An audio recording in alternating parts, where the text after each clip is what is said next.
O país vai a votos e vale a pena voltar a refletir sobre as circunstâncias em que aqui chegamos e olhar para as últimas semanas em plena campanha eleitoral. Assim lançamos mais um episódio do podcast Miguel Sousa Tavares de Viva Voz. Falemos então de política. A conversa começa dentro de instantes comigo, Paula Santos, e com Miguel Sousa Tavares.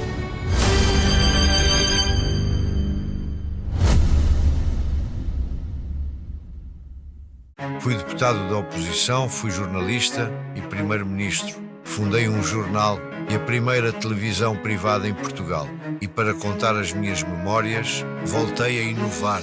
Memórias de Francisco Pinto Balsemão, um podcast inovador baseado no livro homónimo, narrado por voz em inteligência artificial. Disponível em expresso.pt e nas plataformas de podcast. Expresso. Liberdade para pensar. Olá, Miguel. Olá, Paula. Viva. Viva. Entramos na reta final de uma caminhada que desemboca no dia 18, com a realização de mais umas eleições legislativas. O resultado é ainda uma incógnita, mas no seu texto no Expresso esta semana não ignora o que nos trouxe até aqui. O Miguel não hesita em classificar estas eleições como inúteis e indesejadas e aponta os nomes dos responsáveis. E são três, na sua opinião. São os três decisivos, quer dizer, os que têm mais votos, os que podem formar maiorias para governar ou impedir que se formem maiorias para governar, ou seja, a AD, o PS e o Chega. E acha que os portugueses partilham do seu diagnóstico e da insatisfação por ter de voltar a ir a votos? Eu pergunto isto porque pode ser determinante esta leitura na ida às urnas e até ter impacto ao nível da abstenção. Bom, eu não tenho dúvidas que uma grande maioria de portugueses, as sondagens disseram-nos, estava contra a convocação de eleições antecipadas. Não fazia sentido, quer dizer, nós tínhamos votado há 11 meses, as novas eleições não perspectivam nenhuma alteração substancial do quadro partidário na Assembleia da República, ou seja, não vem resolver nenhum assunto, vem complicar ainda mais as coisas. Entretanto, perderam-se meses nisto. A execução do PRR, como vimos, já voltou a ser reprogramada em Bruxelas, porque não se consegue fazer a tempo. Muitas coisas ficaram suspensas e a sensação que dá aqui é que há um país que faz tudo para ir para a frente, que inclusivamente responsável pelo crescimento económico, pelo aumento de salários no ano passado, etc. E depois há uma classe política que parece que funciona como âncora de arrasto, travando tudo. Por isso é que eu intitulo o meu texto de Quando a culpa é deles. Eles, os políticos, a gente passa a vida sempre a ouvir, eu estou sempre a ouvir na rua, deem-lhes neles, deem em cima deles, não sei o quê. E eu sempre fui contra esta ideia do eles e nós, porque eles são eleitos por nós, eles saem das nossas famílias, das nossas sociedades, não é? Agora, neste momento, não tenho uma dúvida que, ao contrário daquilo que eu digo no meu texto, que as democracias enfrentam um desafio tremendo, que é os eleitores a tentarem comprometer a própria democracia, votando em partidos não democráticos. Em Portugal o problema não é dos eleitores, é sim dos eleitos. Eles é que nos processaram com uma eleição da qual eu acho que não sairá nada de bom. Na realidade, neste cenário de grandes incógnitas, quando olhamos para o que pode ser o resultado eleitoral, é nem a questão da governabilidade, que nós sabemos que foi complicada de gerir no último ano, pode mudar, não é? Ou seja, de acordo com as sondagens, pode ficar tudo mais ou menos na mesma. Afinal, a quem é que serviu estas eleições? É uma excelente pergunta, Paula, mas não é para mim. Essa pergunta é diretamente para o Luís Montenegro, para Pedro Nuno Santos e para André Ventura. Só eles é que podem responder. Mais, eles devem responder. Têm a obrigação de, no domingo, em face dos resultados, antes de cantarem vitória ou de chorarem derrota, virarem-se para os portugueses e disseram: isto serviu para isto ou para aquilo, ou não serviu para nada, pedimos desculpa. Mas não há dúvida que essa pergunta, que é a pergunta essencial destas eleições, tem de ser respondida por quem as convocou, quem as tornou inevitáveis. Vamos ter que aguardar.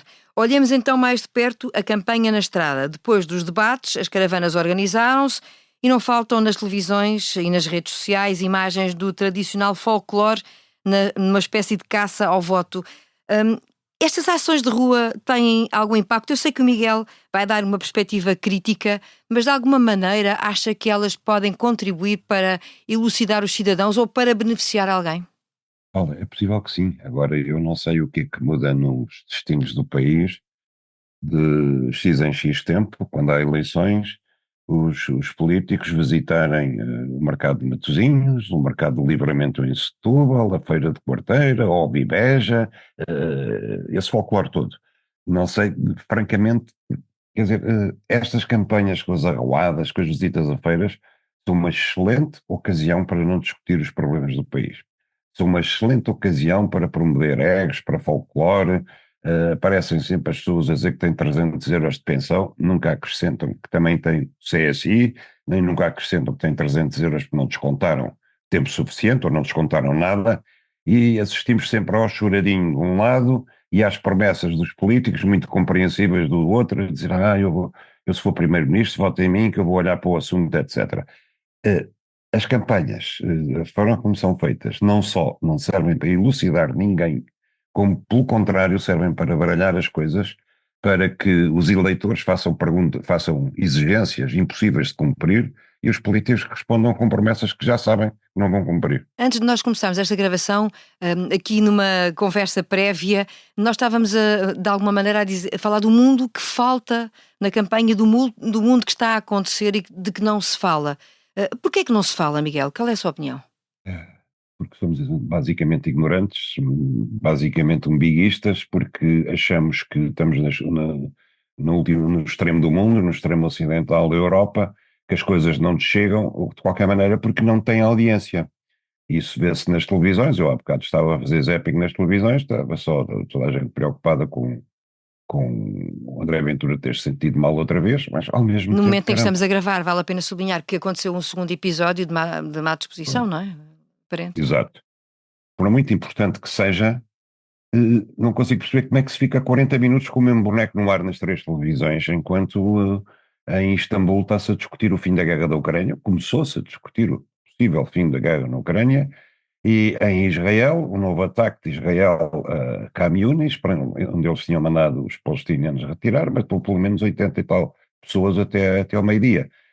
Portanto, e quando Trump anuncia também um possível acordo com o Irão, foi uma coisa extraordinária, quando acabou de receber o líder, o presidente interino da Síria, que estava na lista negra de terroristas dos Estados Unidos, quer dizer, está tudo a mudar rapidamente no mundo e nós continuamos agarrados ao nosso umbigo. Eu acho que, eu vou dizer, talvez não goste de ouvir, acho que há muita responsabilidade da imprensa também, vem de muito trás. Vem do tempo em que apareceram as televisões privadas, por exemplo, e eu ouvia o discurso de que o noticiário do mundo não dá audiência, portanto devemos concentrar-nos só em Portugal, e é isso que tem sido feito. Há aqui um intercâmbio entre a vontade de ignorância da massa populacional e o desejo de servir essa ignorância da parte da imprensa. Independentemente das opções que a imprensa faça, e neste caso as televisões, há o lado político dos protagonistas que estão no terreno e que optam por não seguir esse caminho. E isso também não os torna responsáveis pela falta desse debate?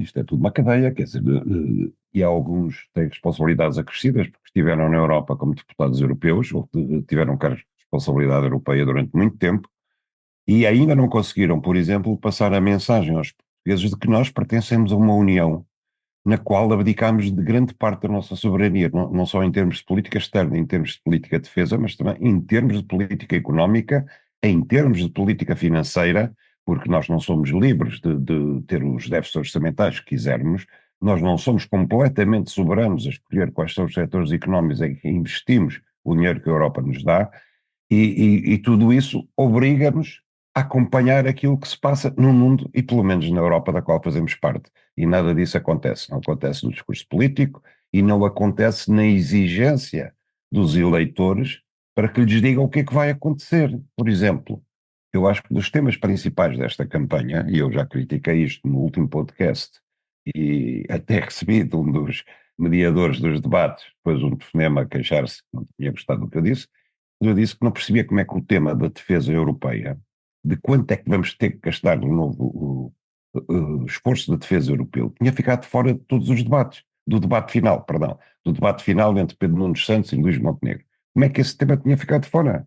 Porque para mim era essencial que tivesse havido ali uma pergunta que é, olha, a Europa quer se rearmar porque dizem que a Rússia nos vai invadir. Exigem que nós vamos até 3,5% ou 4% ou 5% do PIB. Quanto é que cada um de vocês está disposto a gastar a mais, se for primeiro-ministro, neste esforço de defesa? Para mim esta pergunta era essencial, porque é evidente que nós vamos gastar mais 5 ou 7 ou 8 mil milhões de euros por ano com as Forças Armadas, esse dinheiro tem que sair de algum lado, alguma coisa tem que ser cortada. Eu não percebo que os políticos não falem disto, que os jornalistas não insistam nisto, e que seja mais importante saber se Pedro Nuno Santos consegue andar de moto e Luís Montenegro consegue jogar bem vôlei de praia, ótimo para eles. Eu percebo até que isso, em termos de propaganda política, seja interessante, mas não é nisso que nós vamos votar. Não vamos votar para saber se um é mais elegante a andar de moto do que o outro a jogar vôlei de praia. Passamos justiça ao debate, e a esse debate em particular não foi por isso que não se falou da defesa, foi lá está pela manifesta falta de tempo e por a necessidade imperiosa de fazer uma escolha. Seja como for, recentrando nós nas votações de domingo, daí sairá um resultado que permitirá, à partida, vamos ver as tais questões de governabilidade, sair um primeiro-ministro. Venha a ganhar Luís Montenegro ou Pedro Nuno Santos. O Miguel considera que não estamos perante boas opções. Quer explicar? Paula, nenhumas. Eu acho que nós nunca tivemos uma opção tão má para a escolha de um primeiro-ministro como entre Luís Montenegro, Pedro Nuno Santos e André Ventura. Sinceramente, eu não compraria um carro em segunda mão a nenhum deles. Eu não acreditaria em nenhum deles que me prometesse que vai fazer isto, aquilo ou aquilo outro. Nada. Quer dizer, eu acho-os não só impreparados, como demagogos, incapazes de terem uma ideia para o futuro do país, não são capazes de pensar mais longe do que a próxima eleição, e isso viu-se, e não estão de forma alguma no nível de exigência que o país e o mundo têm hoje em dia para serem primeiros ministros deste país. Não são boas perspectivas para os próximos tempos de governação em Portugal. E para o meu voto de domingo. E para o seu voto de domingo. Há um fator que se tornou habitual nos últimos anos de campanha e que faz questão de sublinhar na sua crónica semanal no Expresso, que são as conversas dos líderes partidários com apresentadores de televisão e mesmo com humoristas. Servem aparentemente aos políticos, também servem aos humoristas, sublinha, mas aos jornalistas nem por isso. É mais uma oportunidade de escrutínio que se perde, Miguel? Paula, sem dúvida. Eu vou-lhe dar um exemplo. Durante a pandemia, eu fazia um programa na TVI, editava um jornal de segunda-feira, no qual entrevistava imensa gente. Entrevistei toda a gente, exceto uma pessoa que recusou sempre ir, que era a Ministra da Saúde, Marta Temido. Ela sabia que havia muitas coisas incómodas que teria que responder, não respondeu, mas foi ao programa do Ricardo Araújo Pereira, que não lhe fez essas perguntas. Ou seja, quando, de comum acordo, os políticos, os humoristas, optam por privilegiarem o seu espaço para que o político venha supostamente dar explicações, quem fica a perder é o jornalismo, porque uma coisa é fazer humor, outra coisa é fazer informação. E isso não se trata de uma defesa corporativa, eu até já entreguei a minha carteira profissional, deixei de ser jornalista. Agora, a mim choca-me que com esta leviandade, aquilo que é função jornalística, que é entrevistar os políticos, seja confiscada em período eleitoral por programas de humor. É claro que os políticos adoram, vão lá, dançam, falam da mulher, dos filhos, do papagaio, do cãozinho, dos hobbies, quer dizer, apresentam-se como pessoas bem dispostas, alegres, humanas, descontraídas, e os spin doctors dizem, vai, que isso faz muito bem para as tuas audiências. Ótimo, só que a informação fica retida cá atrás e não aparece. Não podia estar mais de acordo consigo em termos de... Acho que as duas coisas podiam andar a par, não é? Ou seja, a entrevista jornalística e eventualmente aquilo que é outro tipo de registro. Quando muito isso. E no episódio marcado pelo guião da política, não fugimos da rota quando entramos no improviso. Depois de um longo tabu, Gouveia Melo decidiu desfazer as dúvidas em véspera de legislativas e confirmar que é candidata à presidência da República. O Miguel compreende que o Almirante tenha escolhido este momento para anunciar? Nem eu compreendo, nem ninguém compreende. Nem sequer o próprio Almirante, que já deve estar mais do que arrependido. Isto de facto foi um tiro de pólvora seca.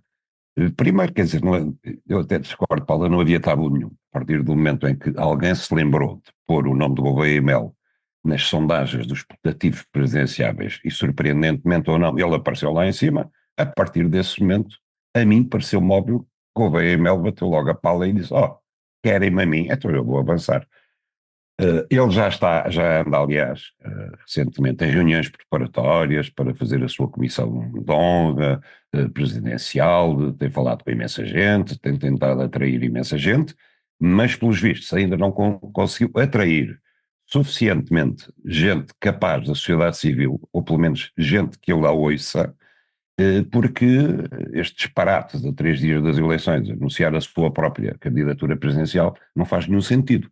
E se tivesse o almirante bem rodeado, ou se está bem rodeado, se ouvisse as pessoas, alguém teria dito, não, Sr. Almirante, não faça isso agora, pelo amor de Deus. Então o senhor está há meses para confirmar que é candidato e lembra-se de confirmar a 3 dias de legislativas. Que sentido é que isso faz? Sendo que tinha dito que não o faria antes das eleições legislativas, ainda para mais, não é? Exatamente. O que isto tem de preocupante é a sensação de que, se as sondagens confirmarem, nós vamos eleger para Presidente da República alguém que desconhecemos por inteiro. Alguém cuja capacidade de decisão política, de sensibilidade política, de gestão da coisa política, nós desconhecemos totalmente qual seja. Não se trata apenas de saber se o Almirante é de centro-esquerda, se é de centro-direita, ou se está rigorosamente ao centro, como dizia antes o CDS. Trata-se de saber se ele tem o know-how suficiente para uma função que é diferente de comandar um navio, é comandar a República de um país. E isso eu acho que nós não conseguiremos perceber antes que o Almirante se ponha mesmo em campanha, então venha essa campanha rapidamente. E acha que foi isso que o Almirante percebeu, que era preciso passar já uma mensagem e de alguma maneira, como esta campanha não está, enfim, Não. com grandes notícias, que faria sentido? É só para tentar compreender o que é que estará por trás disto. Paulo, eu percebo o seu esforço, mas eu acho que nenhum de nós vai conseguir compreender. Como eu disse, até o próprio Almirante já não deve compreender. Para ele passar a mensagem, ele tem passado, ele tem ido a vários sítios, ele tem ido a debates, a conferências organizadas pela sociedade civil, eles têm estado lá. É verdade que foge a ser concreto e específico em algumas questões fundamentais, mas de alguma maneira tem extravasado aquilo que é o seu pensamento político.